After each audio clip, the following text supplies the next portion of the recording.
塔羅問事，大家好，我係鐘陳。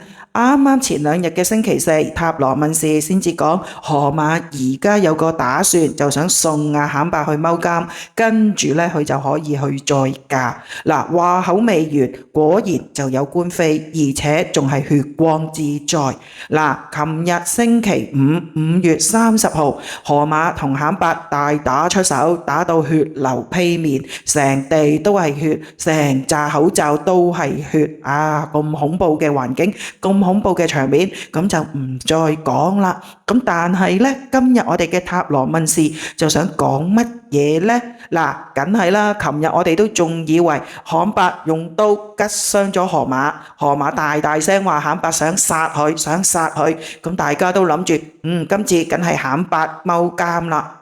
點知峰回路轉，到夜晚啦，警察再去調查之後，竟然係叫河馬今日5月31號上法庭喎。咁即是會告河馬喎，河馬傷人喎，河馬咬上坎伯啫噃。點解唔係用刀嗰個要上庭，而係咬到人哋流血嗰個要上庭呢？今次我哋真係要睇一睇塔羅啦。琴日睇返記者訪問河馬嗰條片，河馬呢又唔似好傷，又唔似好痛，更加唔似好驚，所以佢啲戲呢就好渣啦，喊出嚟都冇乜眼淚，冇乜演技。佢就話唔知點解乜事都冇發生，坎伯就從後邊一刀插落去啦。幾乎想攞佢命，佢真係唔知點解。記者問關唔關第三者事啊？關唔關你成日講話要去嫁去加拿大、嫁去美國嘅事啊？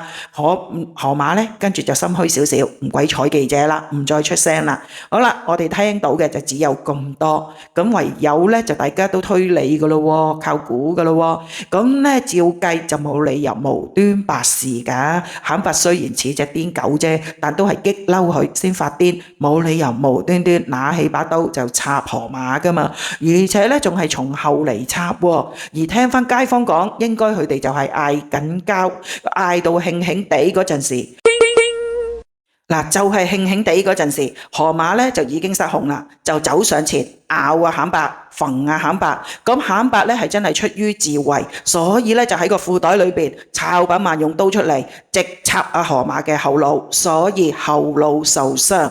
仲有坎伯攞一把刀出嚟插河馬嘅後腦，其實唔係想殺河馬，而係想叫河馬冷靜啲。點知又係重手咗，所以河馬咧就後腦出血啦，流到成地血啦。咁其實咧河馬打坎伯嘅過程裏邊，可能亦都打到坎伯成地血喎，好難講嘅喎。嗱，總之今次呢一單傷人案裏邊呢，佢哋雖然雙雙被捕，但警察竟然係告河馬，而唔係告坎伯。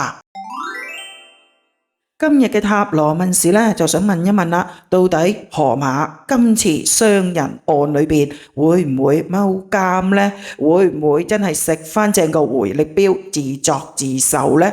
點解話自作自受呢？因為河馬一直都處心積慮，拱坎伯出去傷人，拱坎伯出去鬧事，志在坎伯犯法，跟住就送坎伯去踎監，咁佢咪可以自由身，可以離婚，亦都可以再嫁咯。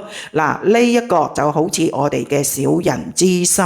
但係河馬真係有呢個打算嘅噃，不過今次河馬就正式害人終害己，自己食返呢支回力鏢，自己挨咗坎伯呢一刀。嗱，呢個真係可以話係河馬嘅報應，亦都絕對係抵河馬受呢一刀嘅。而最大快人心嘅都仲係河馬挨咗一刀之後，而呢一刀係坎伯醒佢嘅，而醒完呢一刀之後，坎伯仲可以告佢喎，警察仲可以告佢傷人喎。到底河馬需唔需要踎監呢？哇！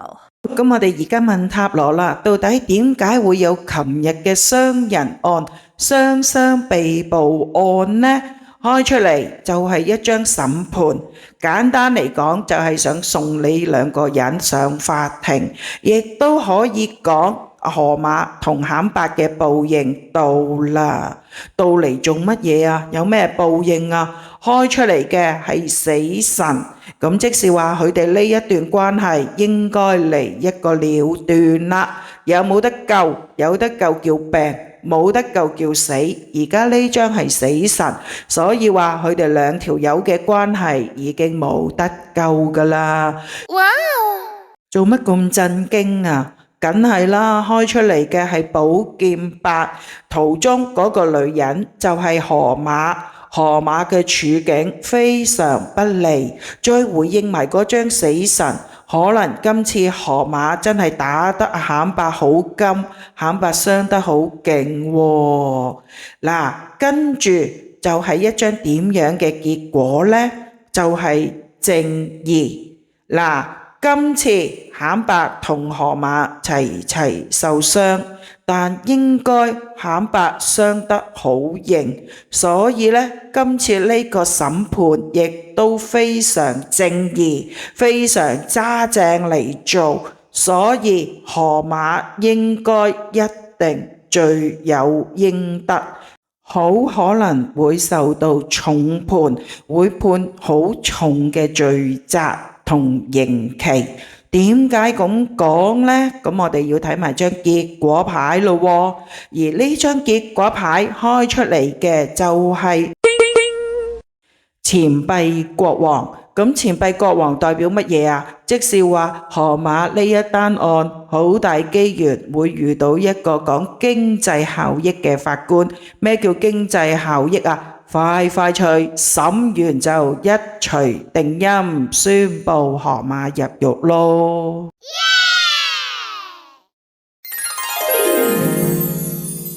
今日嘅塔羅開示，如果問喂，河馬到底會唔會坐監啊？咁呢一個牌陣嚟睇，咁河馬好大機會就會罪有應得啦。因為佢要接受正義嘅審判，而呢個正義代表乜嘢啊？就係河馬嘅業啦。河馬之前種過咩因，而家就會受咩果，而坐監就係佢嘅其中一項懲罰。點解咁講呢？因為嗱，睇返我哋嗰張結果牌，嗰張關鍵牌係錢幣國王，所以呢，今次河馬如果真係罪有應得，要去踎監嘅話，佢之前呃落嘅錢，佢之前呃落政府嗰啲罪證呢，都有可能因為呢個錢幣國王而抄返出嚟，而再同河馬計數。所以今次河馬嘅報應唔單止淨係去坐監，而精神上或者經濟上都會有好大嘅懲罰。